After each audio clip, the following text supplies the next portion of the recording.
capability is the triplet, object, write, and check. So check here is the f is calculated by some f function. So f is just a function that have to check whether this object, the write, the object is the check gives you the write can do in the object. So we think of a capability is a ticket that authorizes you to access an object in a particular way. Like for example, you see that for the file 1, your write is read, and here is check is value 1 or 0. 1 is correct, mean okay you can read, and 0 is no, you cannot read for example. So it gives you a ticket to tell you whether you can do the write on the object or not. The check here is for authentications. So it could be something like method authentication code or digital signatures, and then you learn later in the cryptography courses. So capability is difficult to revoke. So this is the check to check whether you have a write in the object or not. And then if you learn about crypto, you see that how you can define those checks by digital signatures or method authentication code. You might have heard about it. So to obtain an access, so access will request and the capability are transmitted to the server. So access decision that when the access request and the capability arrive, the function f will apply to check. Okay? And then if it's passed, then access is granted. Otherwise, it will be rejected. So in the term of capability, easy, right? To understand. So this is the row, give you, and there's something more in the check mechanic.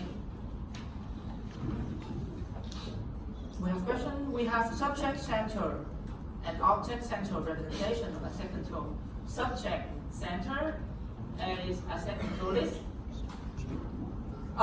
Subject center is capability representation. Object center is the column names access control list. Would it be useful to have an action center representation?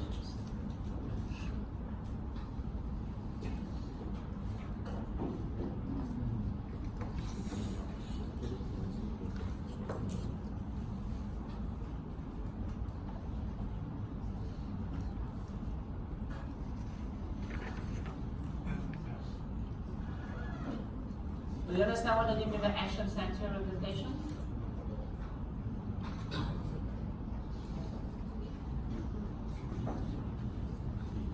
So in the tables, not in the table, but in the matrix, access control matrix, we have subject, we have object, and we have actions.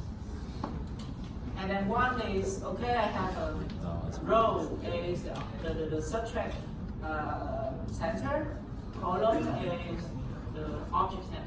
And what do I have? You can have action center. Like read, and then you list object, subject, object, subject, object. What's in the read? Like for example, read.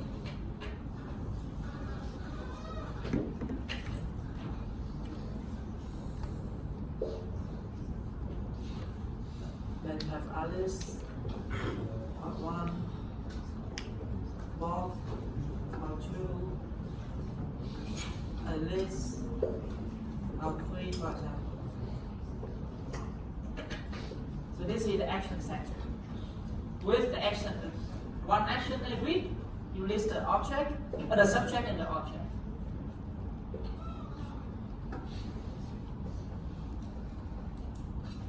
Okay, that's useful to have one.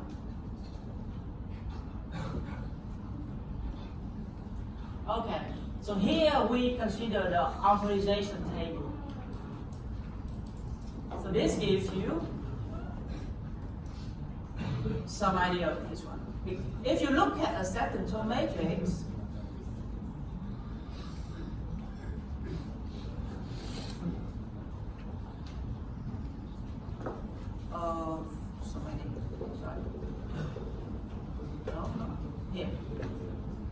It's very square. You see? There's a lot of empty box here. A lot of empty box.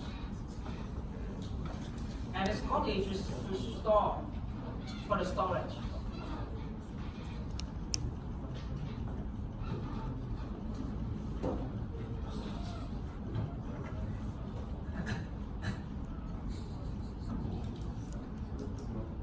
Okay? Very square. So more precise representations, but less common is authorization table. The table for authorizations. One row of the table is used for each allowed accept triplet. Accept triplet, you see the object and the right and so on. The table can be sorted by subject or object to give equivalent to a capability list or an acceptance list respectively. Have you had in mind what it looks like for authorization table?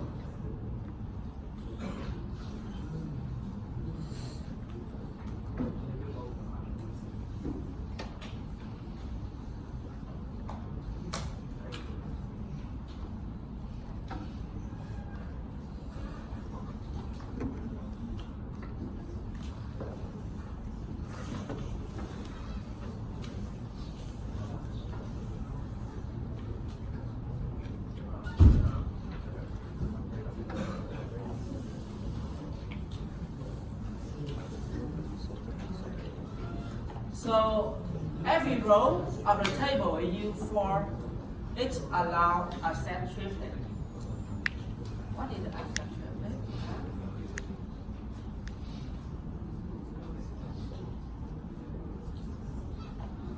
So the triplet can be like object, write, and check in terms of capability.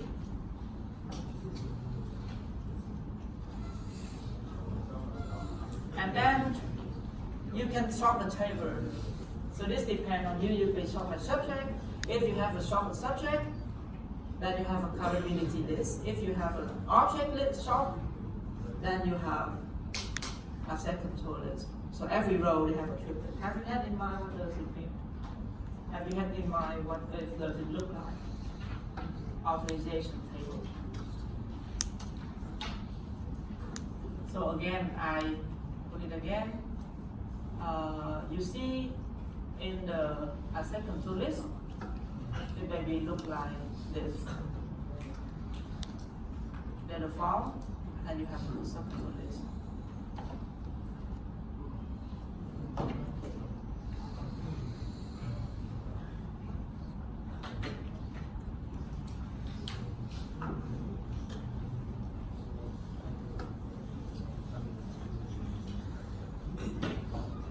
So acceptance list file 1. Then you have a list and read, morph, and write, and so on. File 2. A list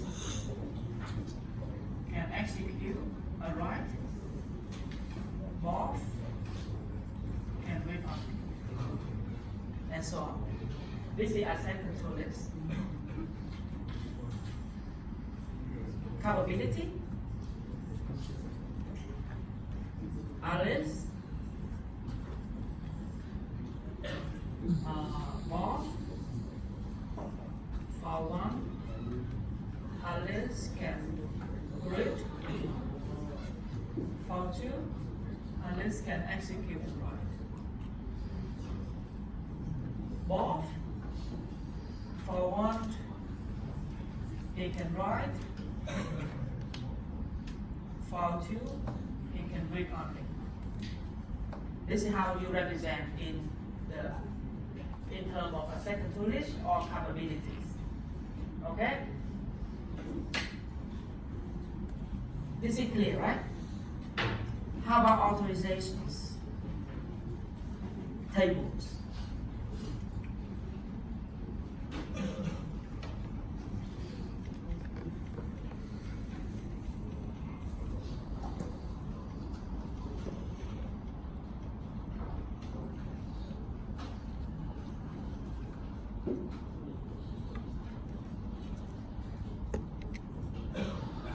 Okay? Exercise. Think about it and maybe write one example for yourself to see whether this makes sense. Okay? So far we see that we have asset control, we have asset control matrix, and if we go to the row, we have capabilities, we have to the column, we have asset control list, and asset control to ensure that the subject, what the subject can do on the object. And here, when we apply the asset control policy. So here is a security policy that we will define about what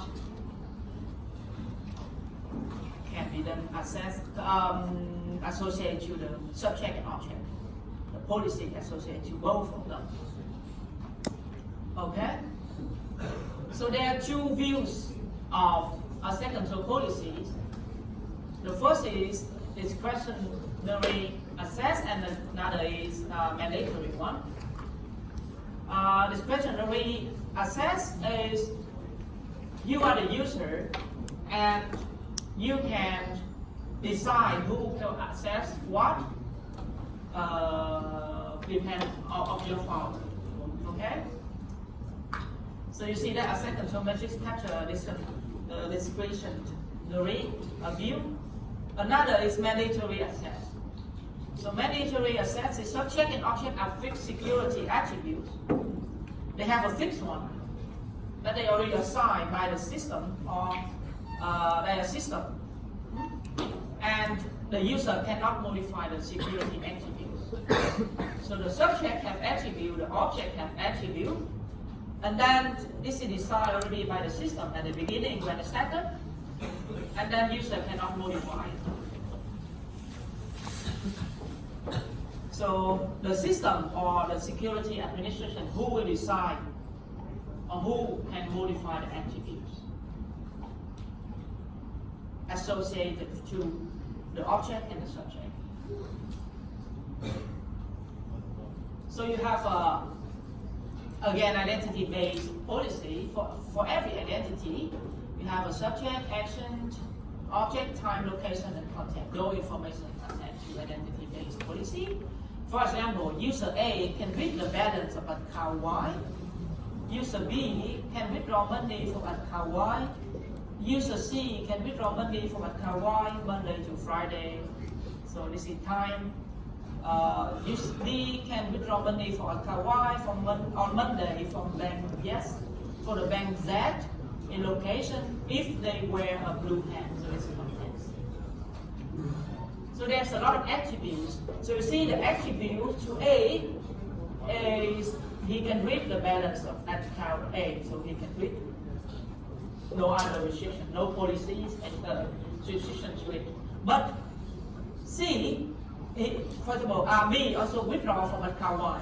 So he can withdraw, so there are no other restrictions.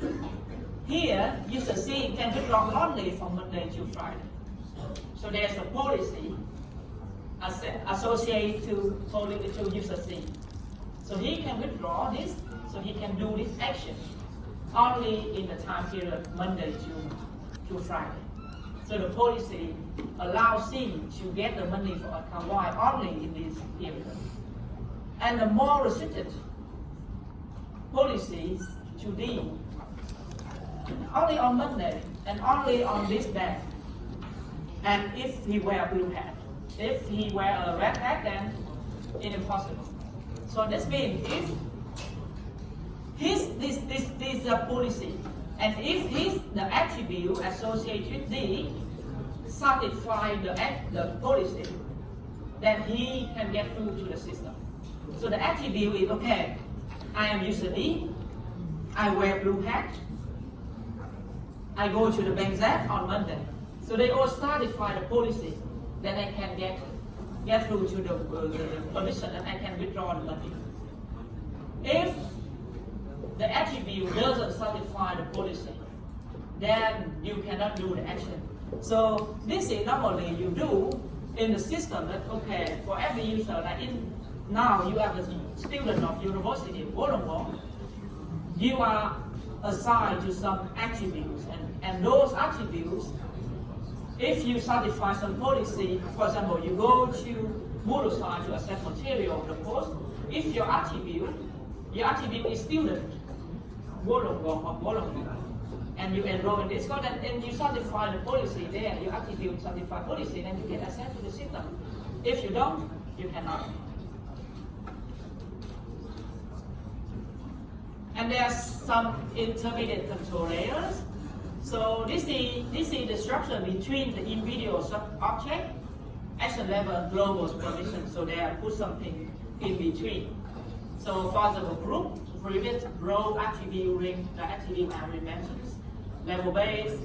So this gives you the easier to control the management within your organization. Later you see the role-based asset control. Here is a group-based asset control. Like for example, you are assigned to the group of students of U or W in SIM in C. So users are assigned to the group. And depend on the policy of the system, a user might be allowed to be a member of one of the multiple group. Like I am a member of the staff, I am a member of the Institute of Cryptography. Okay? So groups are given permission to access the object. Like if people with, like the group A can access the file F, can read the file F. So that means if you belong to the group, you can access the file F. Yeah, so if you have a permission assigned to the group, then it's the member of it and you can get the access for it. Here is some example of group-based asset control. So your friend belong to several groups. So S1, S2, and S3 belong to group 1, and they can access object T1, object 2. 3, 4, 5 belong to group 2. He can access object 3 and 4, and F3 can access to object 5. So F3 here belongs to group 4, group 1 and group 2. So he can access to both to 4 objects, right? There's some conflict here because S1, if they define a policy, the S1 cannot access to object 1, but it belongs to group 1. And by policy, the group 1 can access to the object 1. So there's a conflict. Negative permission here, so there should be associated no conflict with the S1, and there should be, you need a reference monitor policy to resolve the conflict. So here it's more complicated and you need some more reference monitor to solve the problem.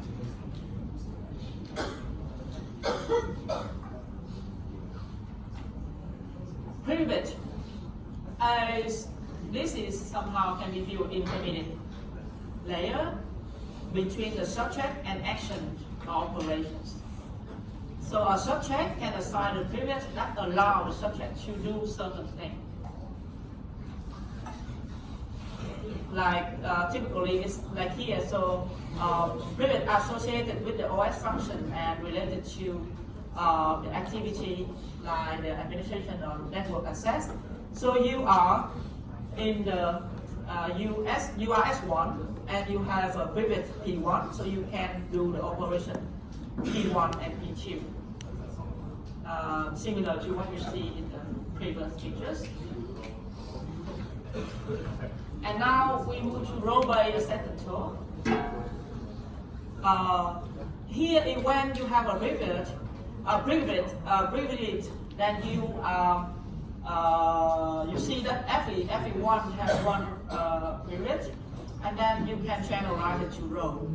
So roles is a more generalized notions of previous one. So they gather together a particular actions on the object.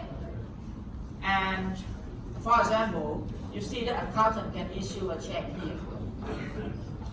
So subject, there's some roles, and those roles allow them to do some right. For example, in the organization, the managers is a role.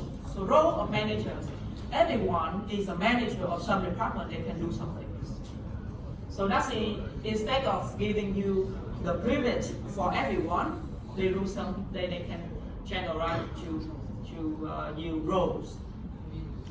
So here's one example, like in the banking environment, there are several roles. The teller, the branch managers, the customer, system administration, and audit. So see that there's several roles within one organization, specifically here in the bank. So what the role can do? So the teller has a permission to modify a customer account with a deposit, carry out withdrawal transaction up to specific limit, and query all account log entries. So this is teller can do. Everyone with the role of teller can do something. Branch managers have the same permission as the teller, but can create and terminate the account, so they are more powerful. Customer is allowed to query the account log for his or her own account. System administrator can query all the system log entries, activate or deactivate the system, but cannot read or modify the customer account information. So it doesn't mean that you, even though the system administrator, you can read the account of customer, okay? Even though you may think that they can read everything, but their policy that they define for the roles. If they are doing this role, they cannot do read your account information. Here's auditor can read any data in the system by but modify nothing. Okay? So role-based asset control is give the asset right to the role instead of individual. So it helps you to reduce a lot of management costs.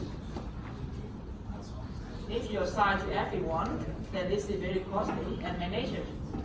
But then if everyone you decide for the role and everyone belong to that role, they can do certain things that is simplify the management process. However, a user can assign to different roles. A single user may be assigned to multiple roles. Multiple users may be assigned to a single role. Like I have 10 tellers in the bank. So multiple users, right? There's only one role, teller. Or you see the brand manager. They can be a role of a teller and a role of a manager. Previously, you see? Brand managers have the same permission as the teller, but also create and terminate account. So he has the role of the teller and the role of the So this is the model. The model is include the association of the type described earlier, the role. So expansion include the role hierarchies and constraint. Constraint is something that you have to be careful of. That I will give some example later. Role hierarchies, you see that in the idea of brand manager, like these are managers, they have an all functionality of teller plus something else. So hierarchy is the boss have the power, right?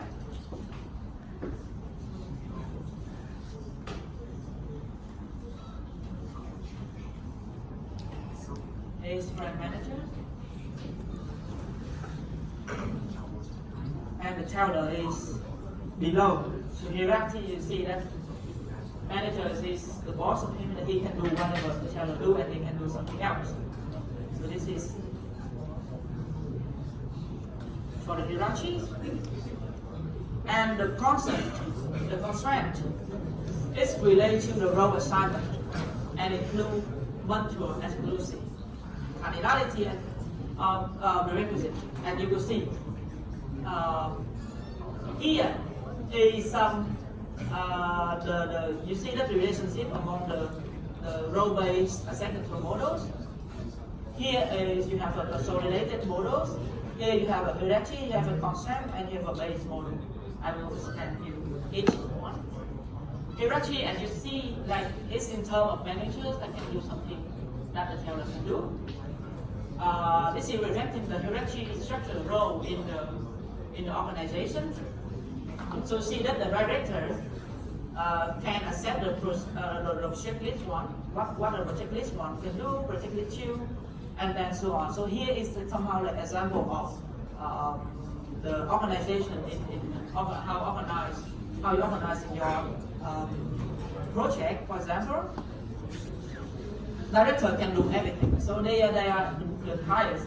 They can ask, for example, engineering department to give some information, or he can proceed. He can read the project, choose project one, or he can order what those can do. So this is hierarchy. The boss can do everything below it. However, constraint, we need to have some constraint because there should be a lot of problems. If you are the boss, you can do a lot, you can do everything behind or below you, then there may be a problem. So that's you need the constraint. The constraint in like mutually exclusive role, so you should separation of duty. Purchasing managers and account payable manager cannot be the same person, for example. You cannot assign two roles to one person.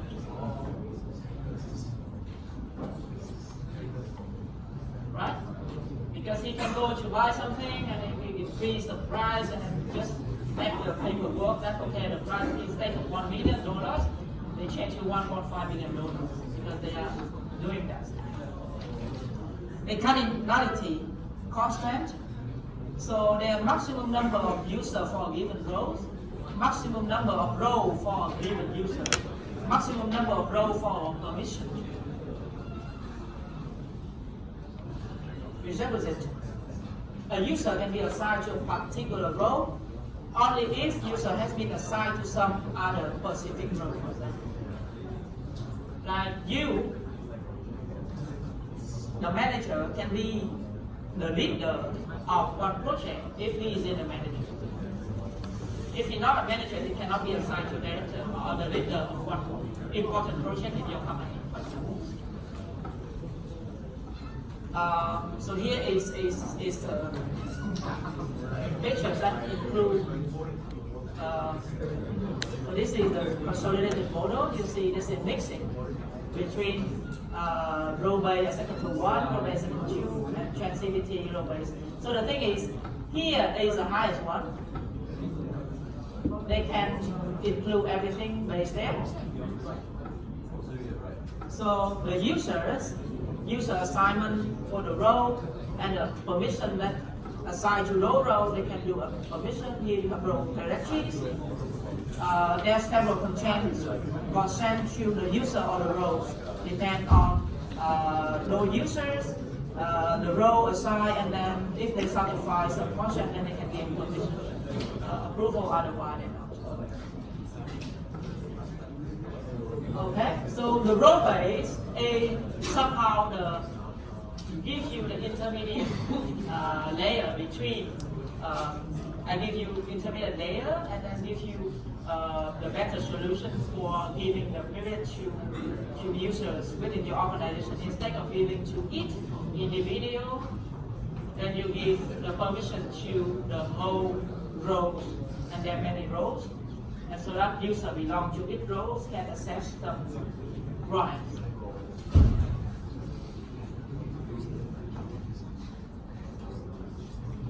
Attributes based acceptance role. Here is a different one.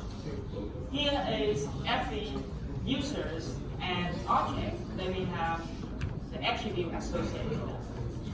This is the very new approach to acceptance role. And in this approach, we can construct more complicated authorization statement based on the attributes associated with the subject, object, operation, and the environment. It doesn't have the subject focus on role-based acceptance role. the flexibility upside, the performance post check per asset is downside. So see, the textbooks say that operating web services and cloud computing already have fairly high cost per asset, so asset control base, attribute asset control base is the reasonable way to go. Later you see how asset control base, attribute asset control base will attribute based asset control, how it works. Maybe it's good you have a 5-minute break before you go to attribute based asset control.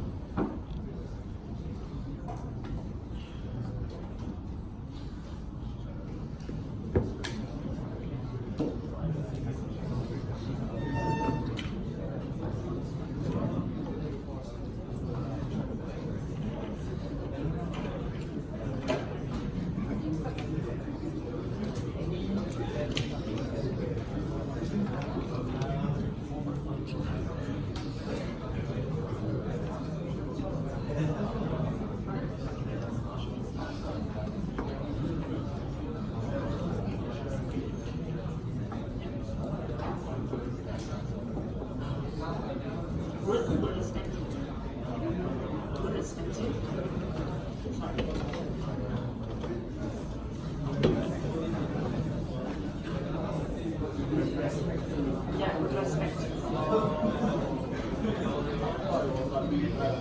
Oh, there we are. Sorry.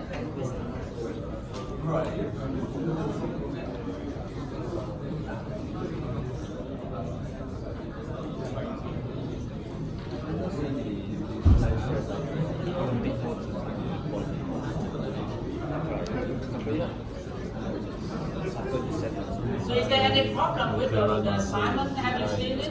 I mean, is there anything, any problems for the submission?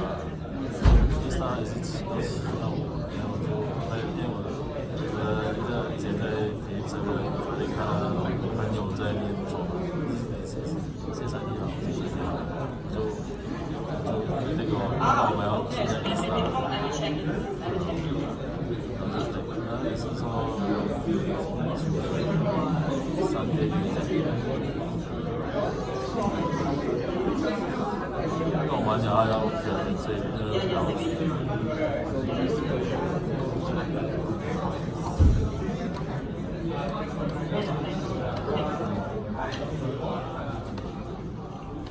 Ini 3月